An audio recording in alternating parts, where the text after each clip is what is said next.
अमीर बनकर बेचैन रहने की बजाय गुजारे की रोजी हासिल करके सुख की नींद को तरजीह देना और सुख की नींद सोना सीखो। ये दुनिया के अंदर सबसे बड़ी मुआशी तरक्की है कि जिस बंदे नूं सुख दी नींद आ जाती, जो कुछ खांदा है मेदा हजम कर लेंदा है, सेहत ठीक है।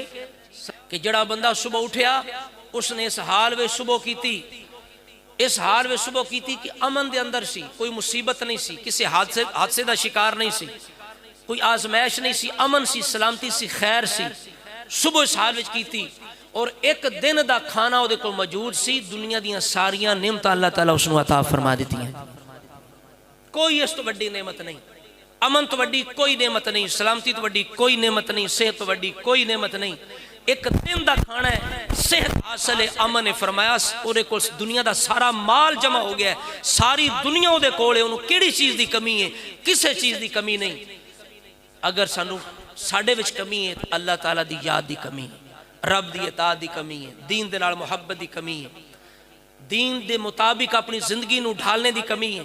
कोई कमी नहीं। सारा कुछ होंदिया मसनूई गुरबत तो बचो, बल्कि दीन के मुताबिक अपनी जिंदगी गुजारोगे तो इंशाअल्लाह हर सतह ते बादशाह नजर आओगे। और चाहिए जिस तरह अगर कोई बंदा वो तंग दस्ती है तो उसको चाहिए की करे।